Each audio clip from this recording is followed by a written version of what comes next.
Super. Enchanté, j'espère que vous allez tous bien. Donc, je mets juste Iman, administrateur. Voilà, donc deuxième QCM de chimie organique de la semaine avec Iman. Je vous enverrai la correction détaillée juste après. Voilà, profitez. Il y a 8 petites questions, donc c'est pas énorme. Mais voilà, l'idée, c'est de faire un peu de méthodologie et bien comprendre surtout que les QCM, ça revient toujours, c'est toujours les mêmes. Voilà, Iman, tu peux commencer. Tu peux partager ton écran.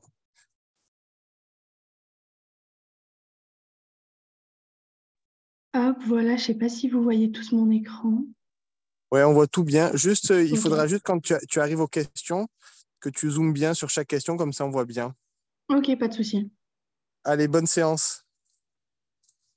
Ok, du coup, bonjour à tous. Du coup, moi, c'est Imen. Je passe en deuxième année de médecine. Et du coup, je vous ai fait un petit QCM de chimie orga sur les alcènes, alcanes, alcynes. Je sais pas si vous avez eu le temps de bien voir le cours, vu que je pense que le programme que Dani vous a fait, il est quand même pas mal dense. Je sais pas si vous avez bien eu le temps de voir ce cours. Vous pouvez répondre dans le chat si vous n'avez pas envie d'ouvrir vos micros. Oui, on l'a bien vu, le cours. Ouais. Ok, du coup, ce qu'on va faire, c'est que je vais passer par les questions et on va faire chaque point. Et si vous avez une question, vous m'interrompez. Voilà. Alors, du coup, pour la première question, un alkane est une molécule polaire de formule CnH2n plus 2. Donc, cet item, il est faux par rapport au polaire. Les alcanes, c'est des molécules apolaires. Ça, c'est hyper important. C'est un piège qui revient hyper souvent. Euh, c'est polaire parce que tout est stable. En gros, c'est parce que l'électronégativité du C, donc du carbone, et du H, elles sont à peu près équivalentes. Du coup, elle est apolaire. Vous verrez ça un peu plus à l'après-rentrée en présentiel. Après, pour la B, un alkane est une espèce très réactive. Donc, non, justement, un alkane, c'est très, très peu réactif. Il faut souvent forcer les réactions. C'est pour ça qu'on va voir, il va y avoir besoin parfois de catalyseurs ou d'énergie pour forcer un peu les réactions. Pour la C, le mécanisme d'halogénation des alcanes se déroule en 3 étapes. Donc, c'était vrai. Il y a l'étape 1, c'est amorçage, initiation. La 2, c'est propagation. Et la troisième, c'est arrêt et terminaison. Pour la D, le ou les carbones des alcanes ont une hybridation sp3. Donc, c'était vrai aussi. Je ne sais pas si vous avez fait le cours sur les orbitales, dites-moi. Moi, je l'ai fait, mais avant. C'est-à-dire pas. Ouais, enfin, ouais, on l'a fait. Ouais. Ouais, tu l'as fait en terminale, c'est ça. Moi, que la Ouais, c'est première ça. partie. Ok, et vous, est-ce que vous l'avez fait aussi en distanciel? Non. Non, non, on l'a Un pas tout fait. petit peu. Enfin, vraiment juste avec quelques QCM. Quasiment pas, ouais. Oui, ok, d'accord. Bah alors, c'est pas très grave pour les. Enfin, ça, juste apprenez-le par cœur que les alcanes, enfin, leur carbone, ils ont une hybridation sp3, parce que ça revient hyper souvent. Apprenez-le par cœur et après, vous verrez les orbitales, c'est un cours un peu compliqué, donc vaut mieux que vous le voyez plus en présentiel. Je pense que c'est pour ça que vous l'avez pas fait en distanciel. Après, pour la E, les espèces radicalaires ont des durées de vie très courtes, donc le produit majoritaire est celui qui correspond au radical le moins stable. C'est faux. Du coup, c'est au radical le plus stable. C'est assez logique. Plus vous allez tourner la boucle de la réaction et plus le produit qui va vous rester, ça va être le produit le plus stable de tous les produits possibles. Voilà, j'ai vu qu'il y avait une question. Alors, oui, pour le mécanisme radicalaire, c'est vrai que j'aurais pu plutôt dire le mécanisme radicalaire, mais après, en anal, ça a été posé comme ça. Et le prof, il la considère vraie. Donc, honnêtement, moi, je la mettrais vraie parce que, du coup, d'après le prof, c'est vrai. Le prof qui fait toute la chimie orga, c'est le professeur Terme. Et il faut vraiment que vous fassiez à fond les annales parce que c'est un prof qui refait chaque année les mêmes questions. Mais genre vraiment, chaque année, c'est du copier-coller. On va voir, j'ai mis une annale après, elle a dû retomber, mais vraiment chaque année, c'est abusé. Du coup, c'est vrai que si on est précis, voilà, ces mécanismes radicalaires, mais bon, il l'a compris, donc apprenez-le comme ça. Ensuite, s'il y a d'autres questions, vous me dites. Hein. Pour la question 2, donc les alcènes sont des hydrocarbures saturés. Non, justement, ils sont insaturés de par la double liaison. En gros, un alcène, attendez, je vais vous montrer. Ok, donc un alcène, c'est le principe, c'est que du coup, il y a une double liaison entre deux carbones. Et du coup, en fait, on dit qu'il est insaturé parce que, comment dire, en fait, la double liaison, elle est faite un peu par dépit parce que le carbone, il a besoin d'être lié à un autre élément, mais il n'en a pas trouvé. Du coup, il va faire une double liaison avec le carbone d'à côté. Du coup, c'est pour ça qu'on dit qu'ils sont insaturés et pas saturés comparé aux alcanes. Les alcanes, eux, ils sont saturés parce qu'ils n'ont que des simples liaisons, ils sont reliés à assez d'hydrogène, quoi. Et par contre, les alcènes, ils ont une double liaison, donc on dit qu'ils sont insaturés. Pour la B, la double liaison est le principal site réactionnel des alcènes. Alors, c'est vrai, du coup, c'est la double liaison en fait, qui va faire que les alcènes ils sont instables comparés aux alcanes. Comme je l'ai dit, c'est une liaison par dépit. Du coup, du moment où ils vont trouver un élément qui a une électronégativité plus importante que celle du carbone, ils vont se lier à cet élément. Pour la C, ensuite, les alcènes ont minimum 3 carbones sp2, donc non. Bon, du coup, c'est un peu compliqué parce que vous n'avez pas fait les orbitales, mais ils n'ont que 2 carbones sp2. En gros, un carbone, quand il a une double liaison, il va être sp2. Alors que les carbones qui sont liés avec des simples liaisons, ils sont sp3. C'est ça? Oui, c'est bon. C'est bon, ok, c'est ça. Du coup, les alcènes, ils ont un minimum de 2 carbones sp2 et pas 3, parce qu'ils ont minimum une double liaison, donc 2 carbones qui ont une double liaison. Je ne sais pas si c'est bien clair. C'est un peu compliqué, ça, du coup, si vous n'avez pas fait les orbitales, mais bon. On va dire que ça, vous le verrez après. D, leur formule est CnHn.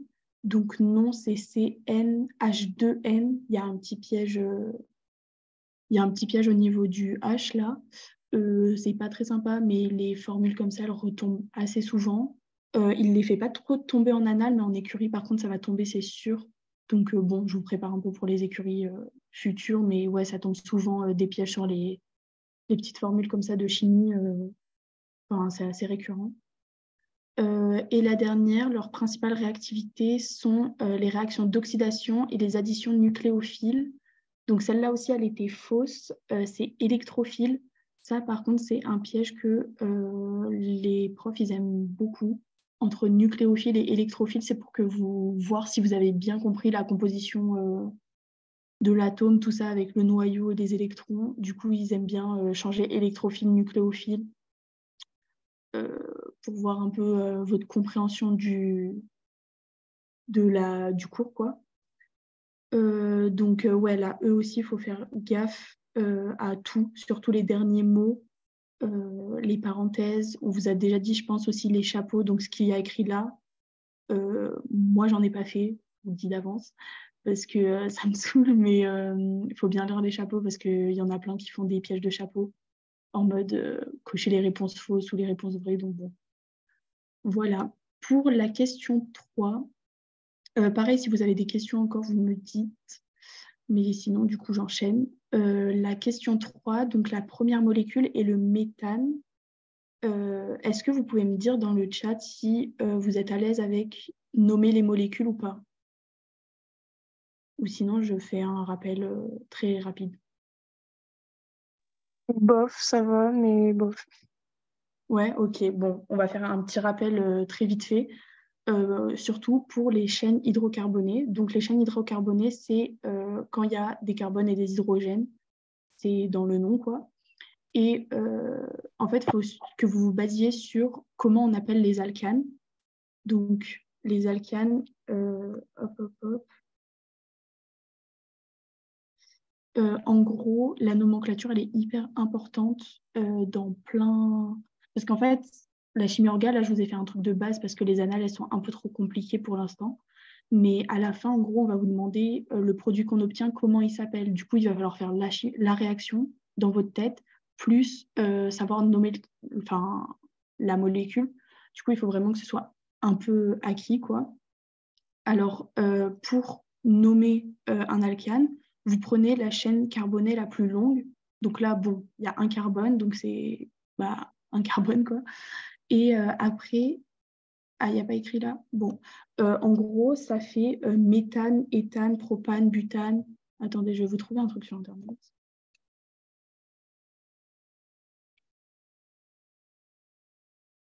En image. En gros, plus il y a de carbone et plus on monte dans les suffixes, quoi. Hop.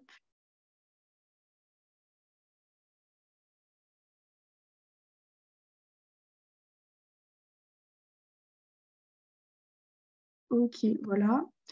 Bon, on ne voit pas trop, mais c'est pour le principe. En gros, vous avez vu, il y a méthane, éthane, propane, butane, pentane, hexane, heptane, octane, nonane et décane. Au moins, les 10 premiers, même 12, il revient assez souvent. Les 10 premiers, il faut les connaître. Enfin, il faut connaître l'ordre du moins, que ça fasse méthane, éthane, propane, butane, pentane, hexane, heptane. Enfin, vous avez capté. Il faut vraiment connaître l'ordre pour après pouvoir nommer toutes les molécules, parce que même après, quand vous allez faire d'autres chapitres comme les alcools, les acides carboxyliques ou les trucs comme ça, vous allez partir de cette nomenclature des alcanes. Du coup, la première molécule, c'est celle de base, donc c'est le méthane. C'est un carbone avec 4 hydrogènes.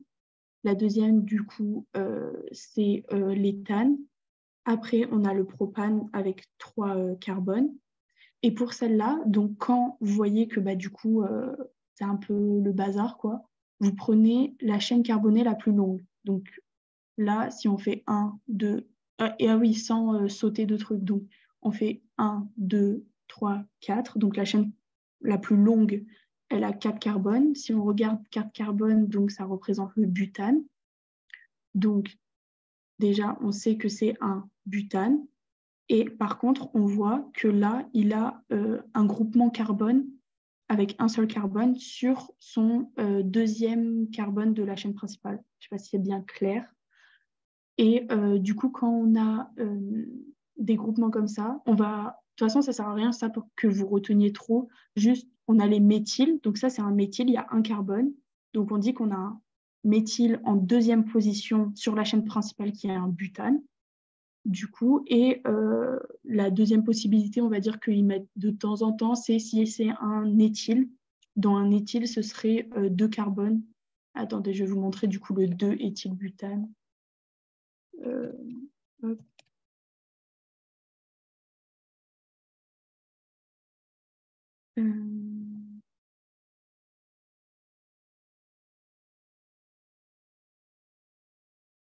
Voilà, donc là, on a un éthyle et hop, ici, ah non, c'est le méthyle. Ah voilà, là. Là, vous voyez, on a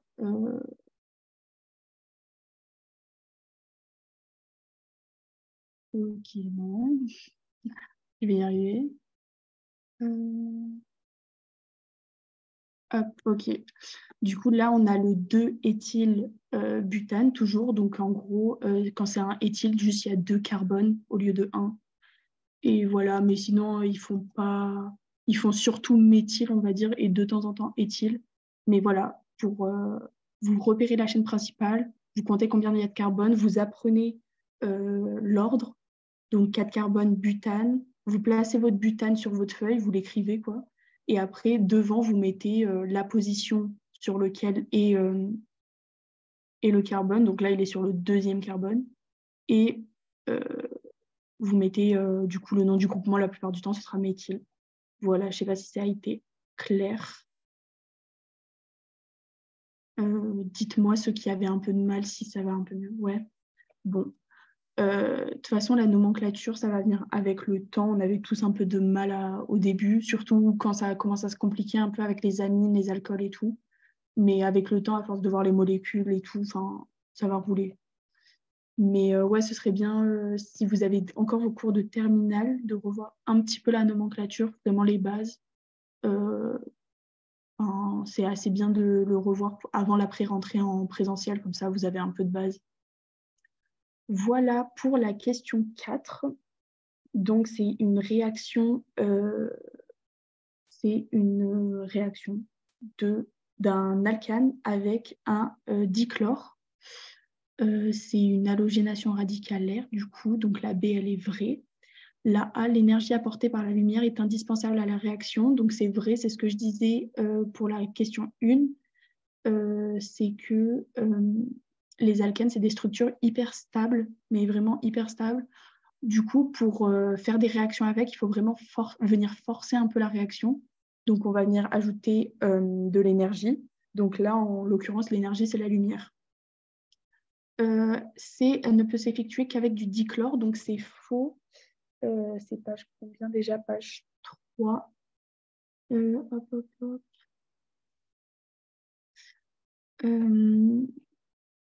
Donc, on peut pas... Enfin, il n'y a pas que le chlore. On la réalise aussi avec le fluor, le brome et l'iode. Ça, c'est hyper important de l'apprendre. Pas forcément que le fluor, comme quoi c'est interdit car ça peut s'emballer et tout. Bon, ça, faut l'apprendre, mais ça tombe pas trop en annales. Mais que voilà, elle est possible avec le chrome et le brome surtout, parce que le prof, il insiste dessus, parce qu'il dit aussi que, du coup, le plus souvent, elle est réalisée avec du dibrome ou du dichlore. Donc voilà, donc la C, elle est fausse. La D, l'ordre de stabilité des radicaux est 1, 2, puis 3. Je ne sais pas si vous avez compris ce passage, dites-moi, sur... Attendez, je vais vous remettre le passage en cours. Le passage sur les radicaux, à ce moment-là, dites-moi si vous avez compris ou pas le cours, ou si c'est flou. Ouais, ok. Alors, en gros, comment dire? En gros, quand vous allez faire cette réaction, vous allez avoir des produits intermédiaires. Donc, c'est un peu ça qu'on va... Enfin, ouais, si, c'est ce qu'on va appeler du coup les radicaux intermédiaires. Donc, on voit là. Donc, en gros, ce qui va faire le Cl2, on va le voir là, c'est qu'il va venir choper pendant la phase de propagation, enfin, le Cl. En gros, le Cl2, il va se couper en deux. Donc, on va avoir un ion chlore et un ion chlore. Et les ions chlore, ils vont venir arracher des hydrogènes à des atomes de carbone. Ce qui fait qu'il y a des endroits, enfin, il y a certains carbones qui vont avoir leur H arraché et du coup, qui vont avoir besoin un peu d'une liaison, qui ont un électron, enfin, ils ont un électron en trop. Du coup, ils ont besoin d'une liaison pour stabiliser le tout. Donc, on va avoir des radicaux intermédiaires. Donc, soit c'est le premier,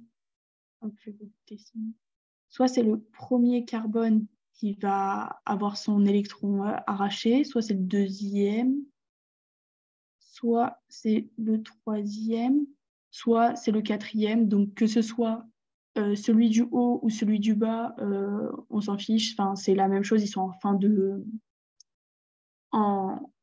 de ligne, quoi. Mais du coup, on va avoir ces quatre radicaux. Donc, soit c'est le premier C qui va avoir un électron en trop, soit le deuxième, soit le troisième, soit le quatrième.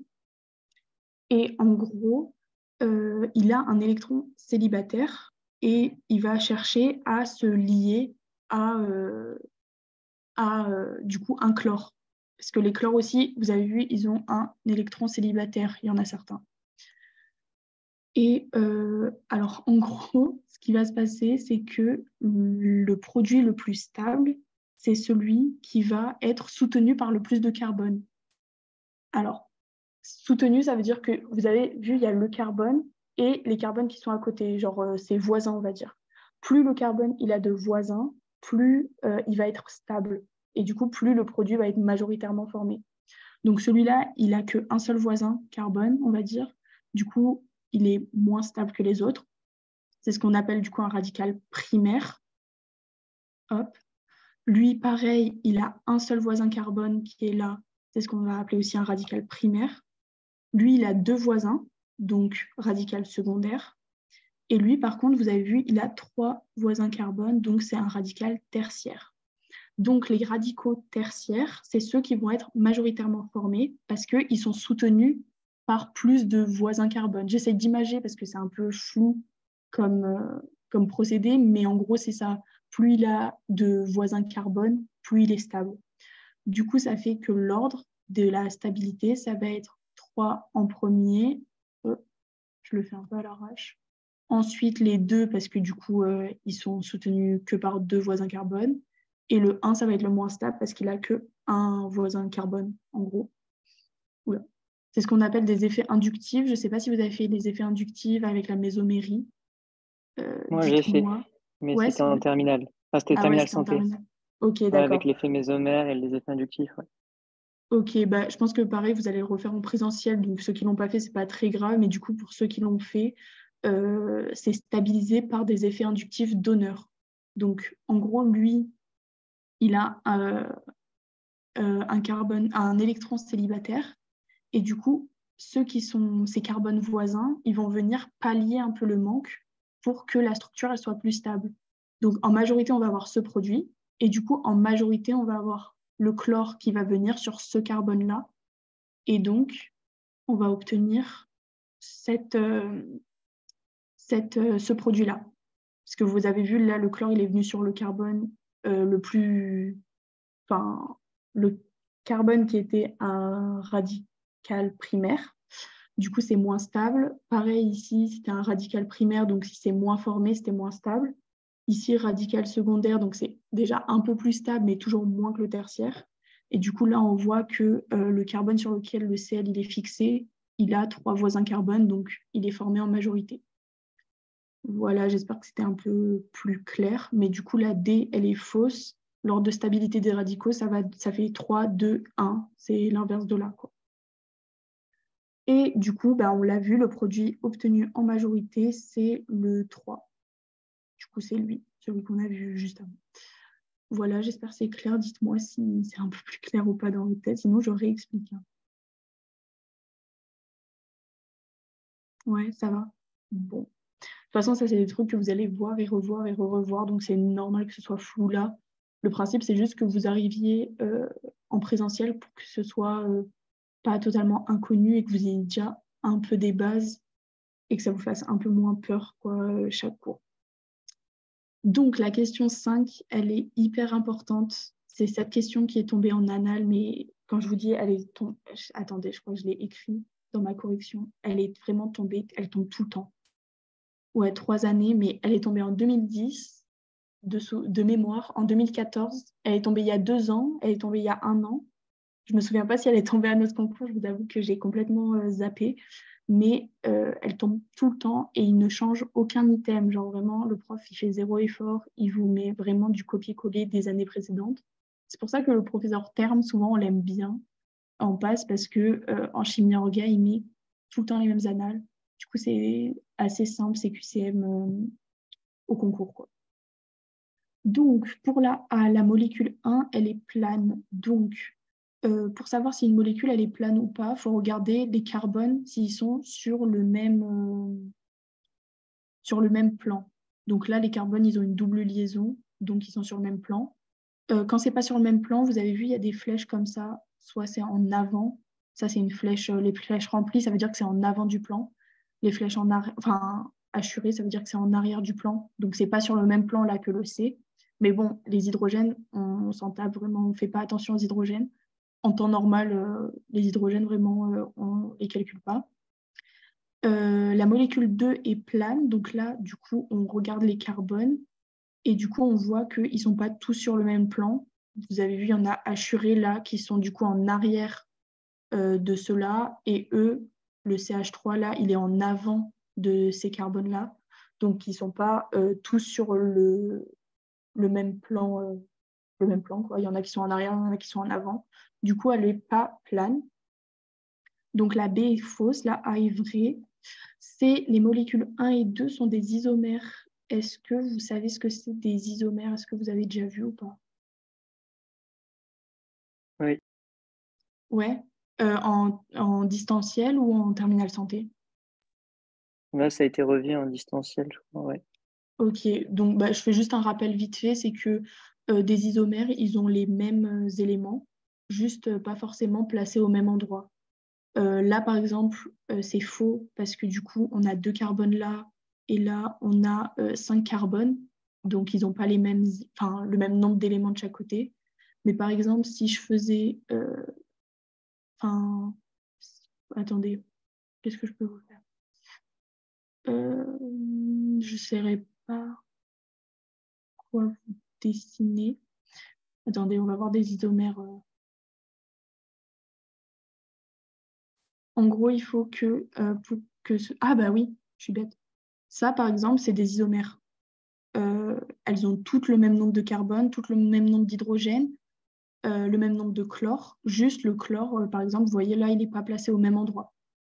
Donc ça, pour le coup, c'est ce qu'on va appeler du coup des régioisomères, parce que ça va dépendre de la région où est placé le Cl. Mais en gros, c'est les mêmes molécules, juste pas à la même disposition. C'est ça des isomères, c'est que dès que vous voyez... Enfin, en gros, vous comptez le nombre d'éléments à chaque fois, et si elles ont le même nombre d'éléments, c'est des isomères. Voilà, après, pour la D, la molécule 2 est de configuration Z, ou alors elle est de configuration E pour l'item E. Alors, je ne sais pas si vous êtes allé jusque-là dans le cours, mais du coup, pour les alcènes, on est soit en configuration Z, soit en configuration E. Je vais vous montrer. Hop, donc là, et pareil, du coup, c'est des stéréoisomères. Donc en gros, soit on va avoir les 2 chaînes. En fait, il faut que vous vous concentriez uniquement sur les carbones, pas sur les hydrogènes. Donc soit les carbones voisins, on va dire, ils vont être opposés. Donc là, vous avez vu, il y en a un en haut, un en bas. Soit ils vont être du même côté. Donc là, les 2, ils sont en haut, mais ce serait pareil si les 2, ils étaient en bas. Si ils sont du même côté, on dit qu'ils sont en configuration Z. Par contre, s'ils sont de côté opposé, on dit qu'ils sont en configuration E. Voilà. Du coup, s'il y en a qui veulent répondre, la 2, elle est en configuration quoi? En Z ou en E? E. Ouais, c'est ça. Du coup, elle est en E parce qu'il y a un C qui est en haut, un C qui est en bas par rapport au C voisin. Et par Excusez-moi. contre, si le CH... Oui? Euh, Est-ce que on s'en fout du nombre de carbone? Par exemple, si il y a 2 carbones du côté opposé et qu'il y en a un autre de l'autre côté opposé, est-ce qu'on s'en fout ou c'est juste la Ouais, position? ouais, pour la configuration, en tout cas, on fait que les carbones qui sont voisins. Là, il pourrait y avoir 8 carbones, que ce serait quand même configuration E. Ah ok, ça va. Merci. T'inquiète. C'est juste par rapport, du coup, il faut que vous preniez par contre bien attention. Le point de repère, c'est la double liaison. Voilà. Mais voilà, c'est tout. Ensuite, pour la 6, alors, c'est pas existé, mais il existe 2 types d'additions électrophiles, celle avec réactif symétrique et celle avec réactif dissymétrique. Donc ça, c'est faux, c'est un peu méchant, mais du coup, c'est un piège de parenthèse. Les réactifs symétriques, c'est H2X2 et les réactifs dissymétriques, c'est HX, H2O, HOCl. Donc, du coup, symétrique, en gros, c'est qu'il y a le même élément Enfin, il y a le même élément qui est relié, quoi, en gros. Et bon, dissymétrique, vous avez capté, c'est l'inverse. Mais du coup, c'est un peu méchant, mais il me semble que ça tombait en écurie et que je suis tombée dedans. Donc, je vous l'ai fait histoire que vous tombiez dedans, que là, un petit QCM. Il ne me semble pas, par contre, que ça tombait en anal. Ensuite, au cours de l'addition, il existe 3 possibilités de configuration stéréochimique. Donc là, on parle des additions électrophiles chez les alcènes. Donc, comme je l'ai dit au-dessus, c'est faux. Il y a la configuration Z et la configuration E uniquement. Donc, c'est 2 possibilités de configuration et pas 3. Pour la C, le produit 1 est une cis-addition, le produit 2 est une transaddition. Est-ce que ça, vous savez ou pas du tout? Ouais, mais après, je sais pas si on l'a refait là en distanciel, mais je crois que oui. Mais moi, je le savais Ok, déjà. ouais. Enfin, je peux demander à quelqu'un d'autre. Ouais, parce que c'est dans le cours alcane, alcène, alcyne, mais c'est juste le principe, il est un peu compliqué. Du coup, si vous l'avez fait que en distanciel tout seul, je ne sais pas si vous avez forcément compris les autres. Vous pouvez me répondre dans le chat, hein, par message juste.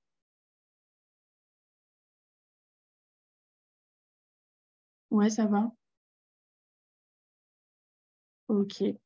Donc, ouais, donc 6 additions, en gros, c'est quand le produit, euh, il va avoir... En gros, là, on a un alcène, vous avez vu.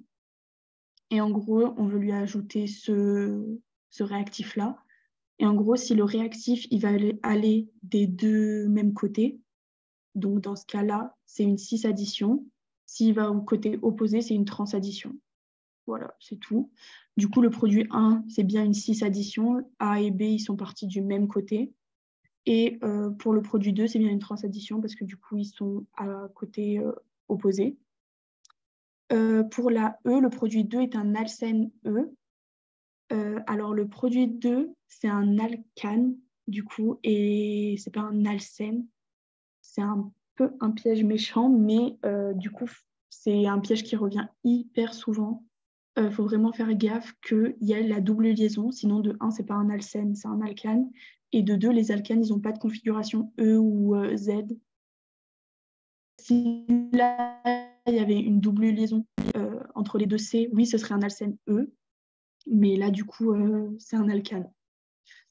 Voilà, voilà. Après, pour la question 7, le nickel peut être utilisé comme catalyseur. Donc là, je vais vous montrer la réaction, comme ça vous avez la réaction en complet.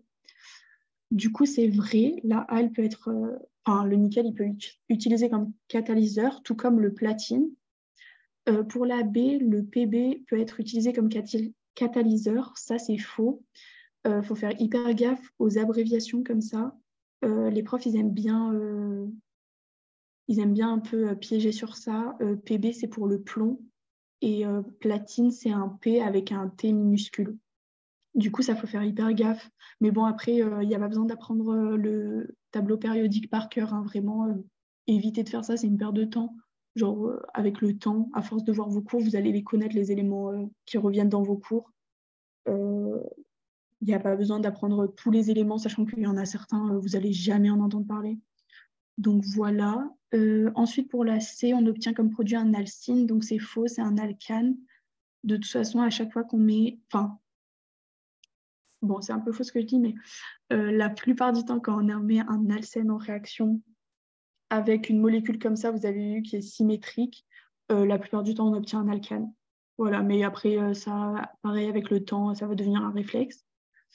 La D, c'est une cis-addition. Du coup, c'est vrai. Cette réaction-là, elle revient assez souvent, pareil au concours. Le prof, il l'aime pas mal. Du coup, voilà, essayez un peu de comprendre le principe. Il ne la met pas comme ça, il la complique un petit peu avec d'autres trucs que vous allez voir dans les chapitres d'après, mais elle revient quand même assez souvent. Du coup, essayez de la voir au max, cette réaction-là. Et après, du coup, le catalyseur, il ralentit la réaction. C'est faux, c'est l'inverse. Le catalyseur, il permet d'accélérer la réaction. Ça, pareil, c'est un item qui revient hyper souvent, pas en chimie orga, mais en une autre matière en UE1 qu'on appelle l'enzymologie. Vraiment, cet item, il revient chaque année. C'est le prof Wafi qui fait ce genre de piège-là. Mais du coup, le catalyseur, il accélère la réaction, tout comme l'énergie, par exemple, avec la lumière. Ensuite, pour la question 8, hop, hop, hop. La molécule 1 est le propine. Donc, je ne sais pas si vous êtes allé jusqu'aux alcynes, parce que c'est vrai que le cours des chaînes hydrocarbonées, il est assez long. Et les alcynes, c'est à la toute fin. Donc, les alcynes, c'est quand il y a une triple liaison entre deux carbones. Comparé aux alcènes, du coup, il y a une double liaison seulement. Et pour nommer les alcynes, en fait, vous faites pareil que les alcanes. Et c'est pareil pour les alcènes. En gros, vous comptez le nombre de carbone, 1, 2, 3, donc là c'est, on va dire, propane. Sauf qu'à la place du an, le suffixe, vous allez mettre in, donc YNE.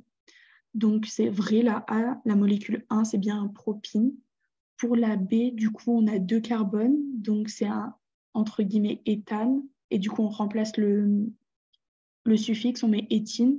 Et celui-là, il faut apprendre que, pour les alcynes, je crois qu'il n'y a que lui, il faut apprendre que l'éthine, il se dit aussi acétylène. Voilà, c'est dit là. Il y a certaines molécules qui vont revenir assez souvent. Et du coup, les profs, ils aiment bien les appeler par leur nom commun plutôt que leur nom, entre guillemets, de nomenclature. Donc, ceux qui sont précisés, voilà, il faut les apprendre que l'éthine, il se dit aussi acétylène.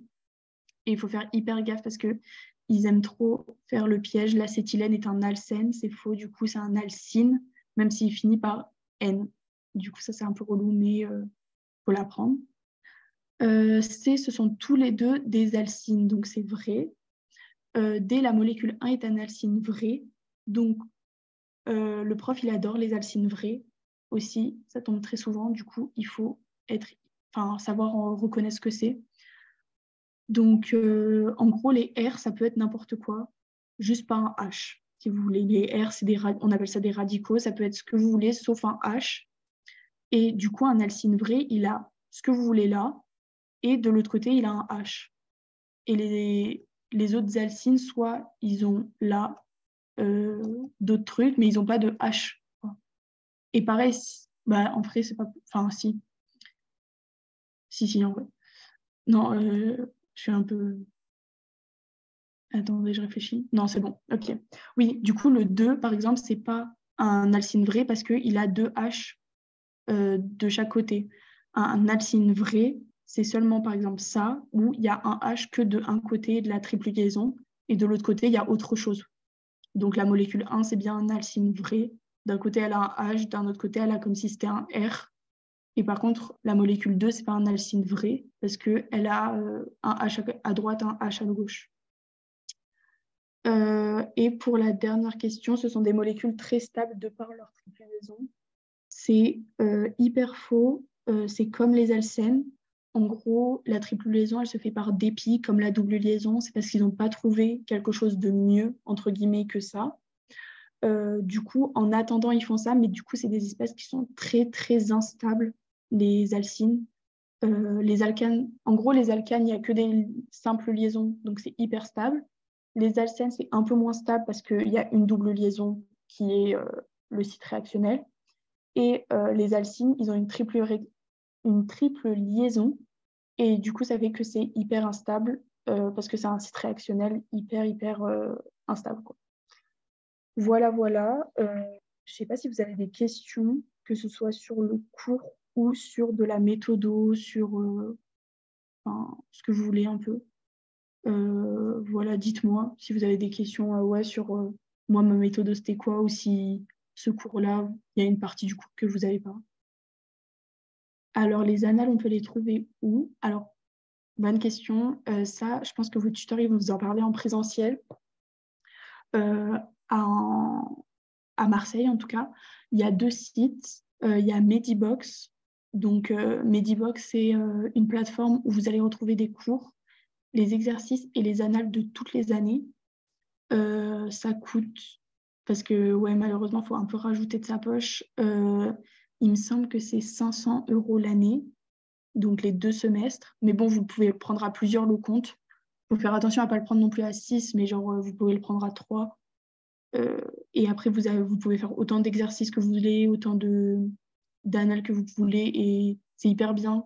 Enfin, je recommande quand même parce que du coup, vous avez toutes les annales et vous pouvez un peu voir votre avancée et tout. Et sinon, vous avez Objectif Pass. Donc, moi, c'est ce que j'utilisais plus. C'est 300 € l'année. Et par contre, ça, vous pouvez vraiment vous mettre à 10 sur le compte. Il ne vérifie pas du tout. Nous, je me souviens, je sais pas, on était à 6 ou 7 sur le compte. Et pareil, vous allez avoir toutes les annales un peu moins bien triées. Mais par contre, vous allez avoir vraiment une tonne de QCM. Mais vraiment, par matière, il devait y avoir 8000 QCM ou un truc comme ça.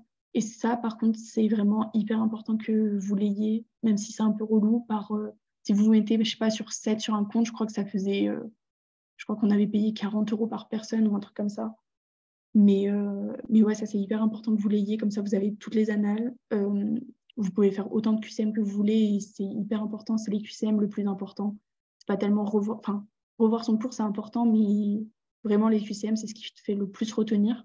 Du coup, moi je conseille grave Objectif Pass, et du coup tu auras toutes les annales dessus. Mais bon, après ça, c'est à prendre à la rentrée. Pour l'instant, en vrai, en pré-rentrée, en distanciel, ça ne sert pas à grand-chose pour l'instant. Mais une fois que vous serez en présentiel, vos tuteurs, je pense qu'ils vont vous en parler et ce serait bien de le prendre. Enfin, même pendant l'année, je connais très peu de personnes qui n'avaient pas Objectif Pass, en tout cas. Et est-ce que je peux expliquer Alcine Vrai? Il n'y a pas de souci. Alors, les R, on les remplace par un carbone.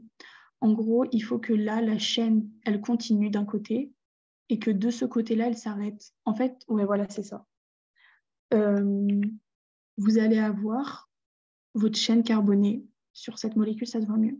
Donc là, la chaîne carbonée, elle est de 3. En gros, si la chaîne carbonée, elle s'arrête juste après la triple liaison, donc là, par exemple, c'est le cas, après le H, il n'y a plus rien. Ça termine par un H, un hydrogène, ça n'a qu'une liaison, donc ça se lie que au carbone, donc ça ne peut pas continuer, on va dire. C'est que c'est un alcine vrai. Du moment où d'un côté, vous prenez les deux C, hop, on va les... Hop, ça, vous le mettez à part dans votre tête et vous regardez ce qu'il y a à côté. Du moment où il y a un H d'un côté, hop, et que de l'autre côté, il y a quelque chose d'autre qu'un H tout seul, c'est un alcine vrai. C'est juste ça. Il faut que vous regardiez votre triple liaison, vous faites du coup, vous la regardez, vous regardez ce qu'il y a à côté. S'il y a un H d'un côté et peu importe ce qu'il y a d'autre de l'autre côté, tant que ce n'est pas un H, c'est un alcine vrai. Du coup, je ne sais pas si ça va un peu mieux. Juste en fait, il faut qu'il y ait un H là. Et là, il faut qu'il y ait R. Donc, hop, peu importe ce que c'est, tant que ce n'est pas H. R, en gros, c'est un radical. Ça peut être un oxygène, un carbone. Enfin, ça peut être vraiment tout, sauf un hydrogène. Voilà, je ne sais pas si c'est bon.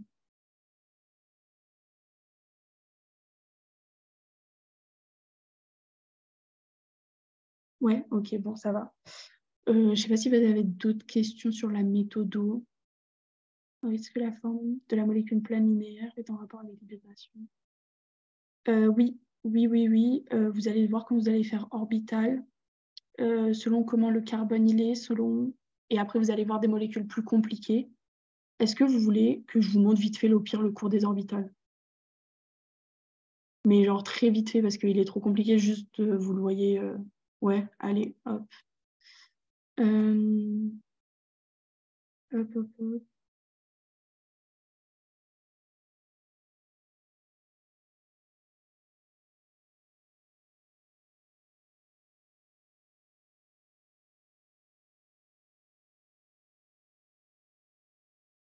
Alors, c'est un cours de 42 pages et il est affreux, vraiment, ce cours.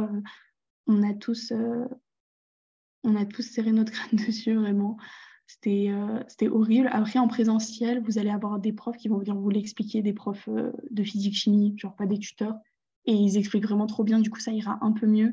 Et avec le temps, vraiment, c'était un de mes cours préférés, mais au début, il est horrible parce qu'il est long et très, très compliqué au niveau de la compréhension. Mais je vais vous montrer ça. Ça se voit surtout à un endroit. Je sais plus c'est où. Voilà, ok. Là, par exemple, on est sur des orbitales moléculaires, donc c'est au-dessus encore, on va dire, de ce qu'on vient de voir.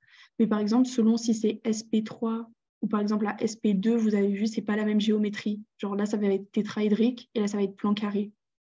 Du coup, en gros, la géométrie, elle va dépendre. Hop, j'avais cette fiche-là que Dan aussi va vous passer quand vous ferez orbital. Selon, en gros, là, vous avez vu, selon comment la molécule elle est hybridée, vous allez savoir si elle est plane, linéaire, et ça, c'est à apprendre, mais vraiment par cœur, parce que ça tombe chaque année. Genre, c'est vraiment, même notre année aussi, c'est tombé. Et ça tombe vraiment chaque année, surtout le prof des orbitales. Le prof de chimie orga aussi, il aime bien ça, mais il fait pas des trucs trop compliqués. Lui, il dit juste est-ce qu'elle est linéaire, est-ce qu'elle est plane, est-ce que c'est SP2, SP3, et après, vous vous repérez un peu. Mais ça, c'était vraiment à apprendre par cœur. Et du coup, quand c'est SP, c'est linéaire. En tout cas, pour ces molécules-là. Hein.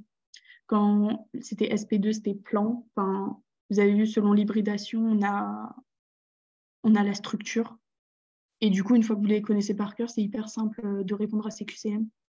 Mais pour l'instant, c'est vrai que tant que vous n'avez pas vu orbital, le principe d'hybridation, déjà, il est hyper compliqué. Mais une fois que vous l'avez, pour la structure, ça va être hyper simple. Voilà. Est-ce qu'il y a d'autres questions? Je sais pas ce que... là, il y en a certains qui m'avaient posé la question, enfin, de mes tutés, s'il fallait commencer à apprendre par cœur. Moi, je ne conseille pas. Genre là, en tout cas, pour le principe de la distancielle, vraiment, c'est que vous vous mettiez à essayer de comprendre et essayer un peu de comprendre la logique d'un cours en médecine. C'est pas que du par cœur, en vrai, il y a beaucoup de compréhension, surtout en UE1. Je pense que vous l'avez vu. Si vous ne comprenez pas, c'est hyper compliqué d'apprendre, c'est même quasi impossible. Du coup, le but, là, vraiment en distanciel, c'est que vous vous familiarisez avec chaque cours, que vous arriviez en présentiel, que ce soit pas hyper nouveau. Après, forcément, quand vous allez comprendre des trucs, vous allez les apprendre en même temps, mais faites pas du par cœur tout de suite, quoi, parce que sinon, vous n'allez pas vous en sortir. Le planning, il est dense. Le but, c'est vraiment des premières visions où vous arrivez un peu à capter le lien du cours. C'est hyper important, ça aussi, de voir le lien du cours, là où le prof, il veut en venir. Moi, souvent, ce que je faisais, en tout cas, la première fois que je voyais un cours, je regardais surtout le sommaire. Là, par exemple, on voit que d'abord, on fait les alcanes, parce que les alcanes, c'est la base. Après, les alcènes et après, les alcynes. Donc, vraiment, il y a un filon où le prof, il veut nous emmener quelque part, quoi. Mais voilà, après, je ne sais pas quelles questions vous pourriez avoir. Vraiment, peu importe les questions, allez-y. Hein. Sinon, j'ai parlé d'objectifs pas, j'ai parlé de Metibox.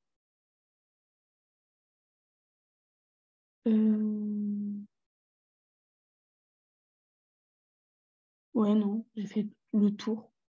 S'il n'y a pas d'autres questions, non. Ok, bon, je pense qu'on Non, va c'est arrêter. bon. Non, ok, bon, je pense qu'on va arrêter la visio du coup. Il y a une fille Et qui a posé une question sur dans la sur le discussion. chat, Ouais. est-ce que c'était il y a longtemps ou pas? Non, mais enfin, c'est maintenant. Elle a demandé si c'était efficace de faire des fiches en chimie organique.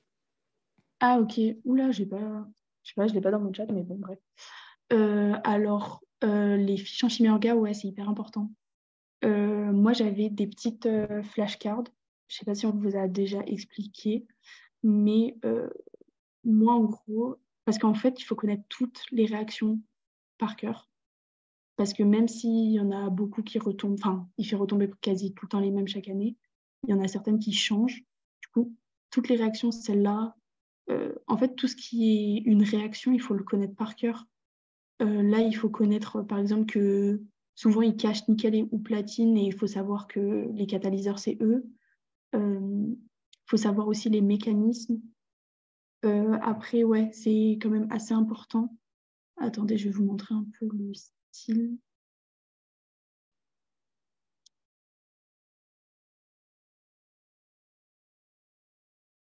On avait... non, c'était pas cette fiche que je voulais.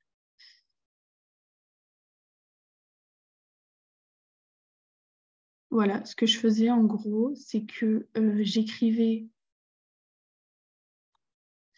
le début de la réaction, donc alcène plus dihydrogène sur une face d'une carte. Et fallait en gros dans ma tête que je retrouve le catalyseur et le produit à la fin, plus la stéréochimie et le mécanisme si c'était important. Donc, par exemple, j'écrivais alcène plus dihydrogène et je retournais la carte et il y avait écrit le catalyseur avec le produit et le nom de la réaction aussi, qui est super important. Et ouais, c'est assez important de se faire ces petites flashcards parce que ça prend grave de temps. Et si vous pouvez les faire avant votre vraie rentrée, ce serait pas mal. J'en ai pas sur moi là. Mais ouais, en gros, sur une partie, vous écrivez le début de la réaction et derrière, vous écrivez le produit que vous avez. Comme ça, moi, j'en faisais 10 minutes le matin par ordre. Genre, j'avais un chapitre chaîne hydrocarbonée, un chapitre alcool, un chapitre acide carboxylique. Et du coup, je faisais ça les matins, un chapitre par matin. Et comme ça, à la fin du semestre, vous les connaissez vraiment par cœur. Par exemple, pour celle-là, certes, il faut savoir du coup le produit, mais il faut surtout savoir que c'est la règle de Markov-Nikov. Du coup, derrière la carte, j'écrivais aussi que du coup, c'était la règle de Markov-Nikov. En fait, tous les trucs importants, vous avez vu, il y a des... je vais demander à Dan de vous renvoyer cette fiche parce qu'elle est grave bien en fait. Mais du coup, ouais, voilà, j'écrivais ça sur une partie de la flashcard et derrière, j'écrivais ça. En fait, moi, je faisais tout sous flashcard, tous mes cours. C'était sous forme de flashcard, même la NAT et tout. Si vous avez des questions d'ailleurs sur ça, n'hésitez pas. Mais c'est vrai que moi, j'étais à balle flashcard. Là, en plus, vous avez les réactions par annales. Là, ce qui est en fluo, c'est les annales. Donc, celle-là, elle est tombée 2014, 2013, 2018. Celle-là, je ne vous l'ai pas fait, par exemple, parce que après on obtient un aldéhyde et un cétone. Vous n'avez pas encore fait ces chapitres-là. Pareil, aldéhyde et cétone. Là, on a des acides carboxyliques. Là, on avait un peu... il fait... Ouais, c'est ce que je vous disais, en fait. Les chaînes hydrocarbonées, il ne reprend pas trop le cours. Il se base sur le cours et après, il ajoute des trucs un peu plus compliqués pour les annales. Voilà. Est-ce qu'il y a encore d'autres questions sur la méthode? Même sur le déroulé des cours, sur les profs, sur comment ça se passe la fac? Une question. Ouais. En fait, je sais plus c'était qui, il y a quelqu'un qui avait parlé d'une liste où en fait, il y avait les profs où c'était conseillé d'aller à leur cours, ou d'autres où c'était moins conseillé parce qu'ils faisaient beaucoup de blabla ou ils lisaient beaucoup le poli. Et du coup, c'était pour savoir si c'était possible d'avoir cette liste. Ouais, je sais pas si moi je l'ai parce que j'allais pas du tout en cours, moi, pour le coup. Ah, ok. Mais, mais Dan, il doit l'avoir. Mais oui, Dan, il nous avait passé une fiche où il y avait tous les cours, on va dire, hyper importants et les cours moins importants, où les profs, ils étaient un peu à lire le cours, quoi. Ok, ok, merci. Mais après, de toute façon, la veille des cours importants, Dan, ce qu'il faisait souvent, c'est qu'il envoyait un message en mode faut aller à ce cours parce que le prof, il explique bien ou quoi. Et les cours pas importants, bon, Ok, ça va, merci. de rien. Ah oui, et le texte, est-ce qu'ils sont importants aussi? Ouais, quand même un peu. En fait, le texte, il n'est pas important dans le sens où on ne va pas te poser des questions hyper précises sur le texte, mais c'est là où où il est expliqué tout le mécanisme. Du coup, le texte, on va dire, je pense qu'il faut plus le comprendre. Et par contre, les réactions, il faut les apprendre par cœur. Et le texte, par contre, c'est hyper important de le comprendre, parce que c'est comme ça que vous allez capter les mécanismes à chaque fois des réactions. Voilà. Du coup, s'il n'y a pas d'autres questions, je vais vous dire bonne soirée, je vais vous libérer. Si c'est bon pour vous. Merci. Merci beaucoup. De rien, au revoir. Bonne soirée, au revoir. Bonne soirée. Au revoir.